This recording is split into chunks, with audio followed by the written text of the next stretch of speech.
Petit philosophe dans le vaste monde. Une émission proposée par Bernard Ribal.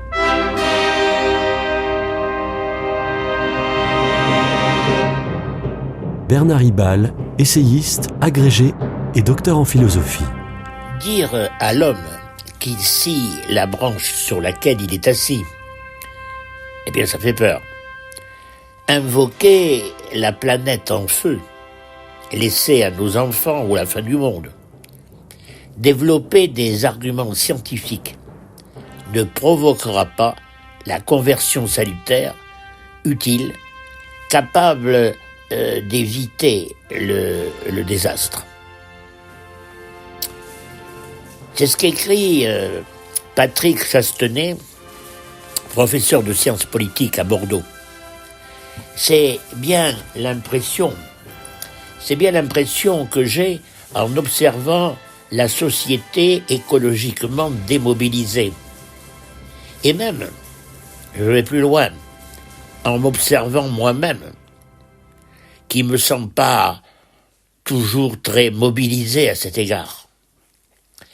La défense du pouvoir d'achat, qui pour beaucoup d'économistes est aussi le pouvoir de surconsommer et de détruire la planète, eh bien, la défense du pouvoir d'achat l'emporte sur la parade contre le réchauffement climatique et les catastrophes, comme encore à Valence, en Espagne.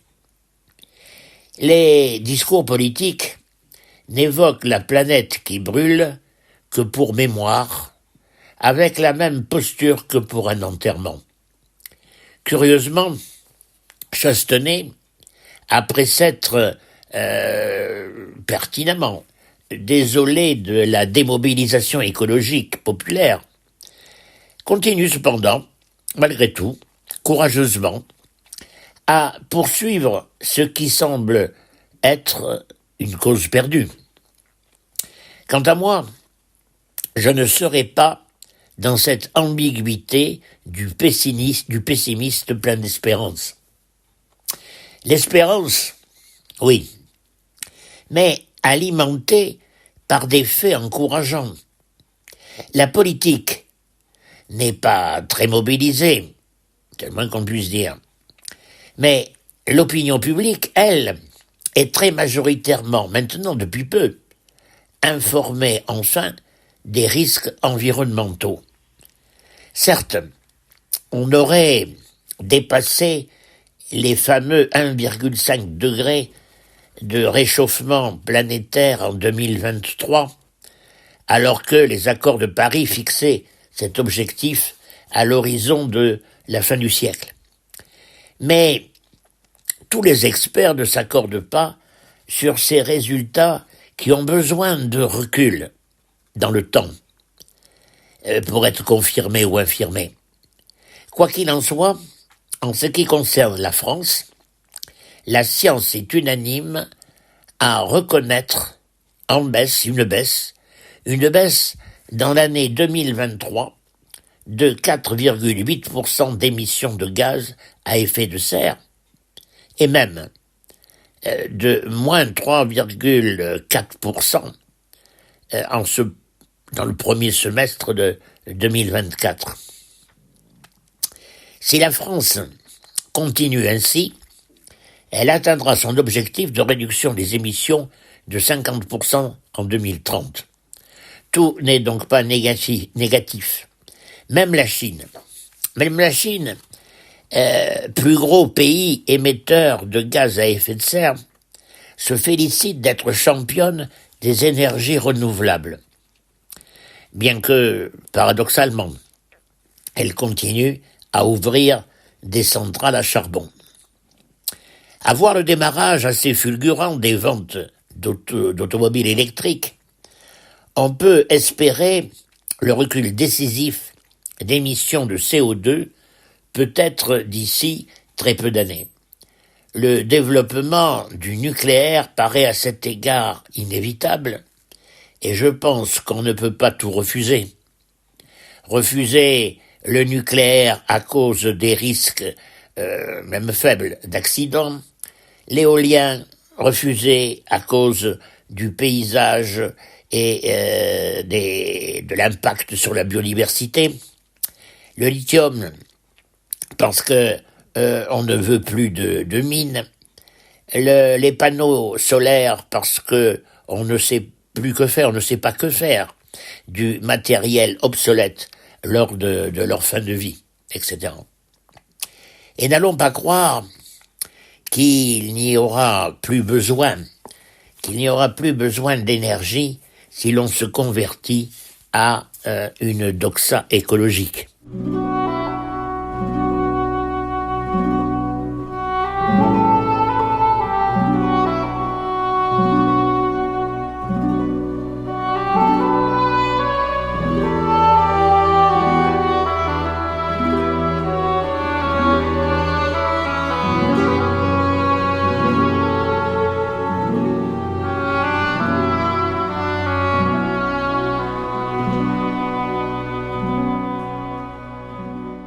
Par ailleurs, sous la pression des catastrophes actuelles, et pas si naturelles d'ailleurs, parce que elles sont dues, au moins en grande partie, aux artifices de l'activité humaine. Donc, sous la pression des catastrophes dites naturelles, sous cette pression, nous pouvons arriver à réduire les menaces du réchauffement climatique.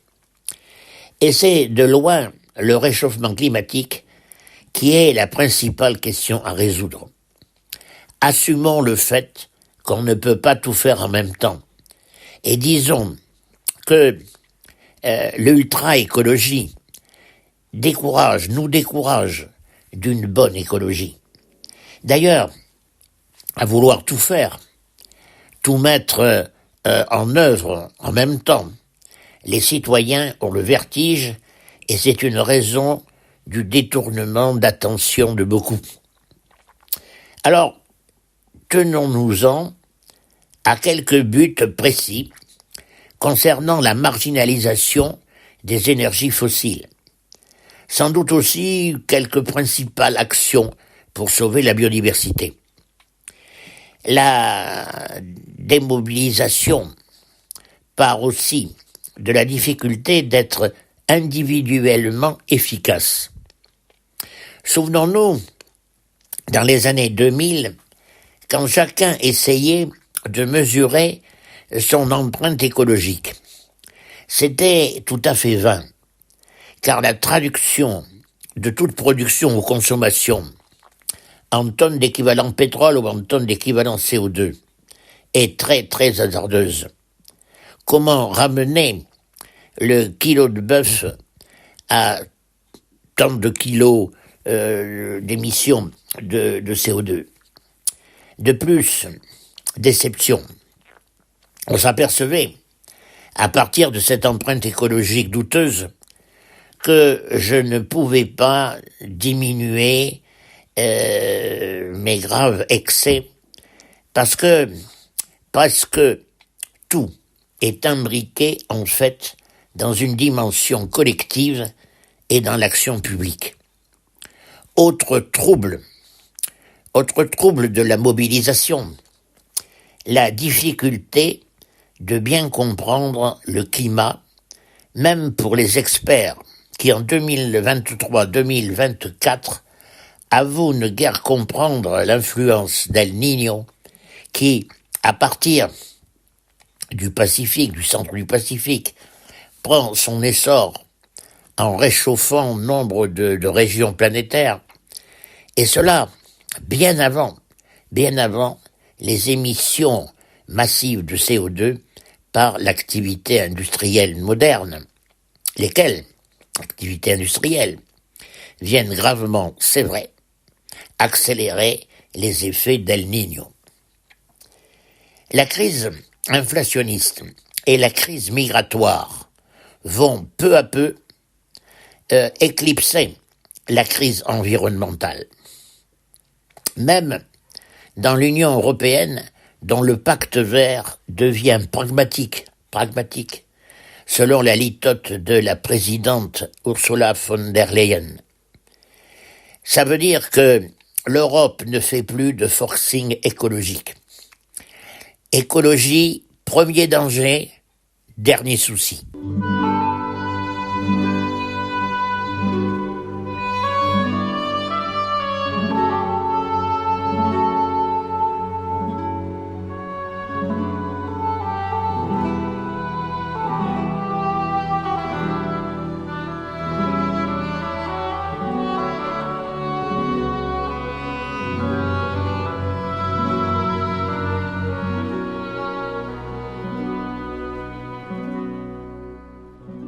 Évitons les idéologies, c'est-à-dire ces vérités autoproclamées qui décident de ce que sont la réalité et l'avenir sans tenir compte de la complexité. Il y a l'idéologie de l'austérité, du retour en arrière, idéologie au-delà de la sobriété souhaitable. Il y a aussi l'idéologie des climato-sceptiques, à l'instar de Donald Trump. Il y a l'idéologie des technicistes qui prétendent que l'on peut tout arranger sans que, par la science, sans que les populations aient à faire des efforts. En fait, j'aurais tendance à penser une politique de lutte à petits pas pour la sauvegarde de la planète. Mais non. Car nous n'avons pas le temps. La planète brûle. Attention à la formule comique, mais aussi tragique. Je la cite. Nous sommes devant un précipice. Réagissons, avançons d'un grand pas. Oui, les grands pas sont suicidaires. Alors que faire ? D'abord, il est tout à fait possible de lutter, nous allons le voir, contre les émissions de gaz à effet de serre. Nous le prouvons en France et dans d'autres pays. Ensuite, n'hésitons pas à utiliser les découvertes scientifiques et les nouvelles techniques quand elles sont utiles. Je vous rappelle l'expression de saint Paul dans la première épître aux Corinthiens, chapitre 6, verset 12. Tout est permis, mais tout n'est pas utile. Donc il serait stupide, par je ne sais quelle idéologie rigide, de ramener à ce qui peut plus ou moins sauver, à renoncer à ce qui peut plus ou moins sauver la planète. C'est la science qui nous a sauvés de la déliquescence de la couche d'ozone. Aujourd'hui, on peut envisager les biocarburants pour les avions. La technologie des semi-conducteurs et l'utilisation de l'hydrogène sont le présent et l'avenir des nouvelles motorisations. Panneaux solaires, éoliennes, centrales nucléaires, tout ça nous montre que la science a pu amener de bonnes résolutions pour lutter contre les problèmes environnementaux. N'opposons pas non plus fin du monde et fin du mois. Car par exemple, l'isolation thermique des logements va dans le sens de la lutte contre le réchauffement climatique et en même temps pour le pouvoir d'achat. Alors, parallèlement à ces politiques à court terme, on peut commencer à se convertir à l'idée que le bonheur n'est principalement pas dans toujours plus de consommation, mais qu'il est dans le sens qu'on donne à sa vie, la famille, la fraternité, la justice, la paix, se donner à long terme à une cause humaniste qui nous dépasse dans le sens de l'homme nouveau de saint Paul, voir sa lettre aux Éphésiens, chapitre 4, verset 24. C'était Petit philosophe dans le vaste monde, une émission de Bernard Ribal.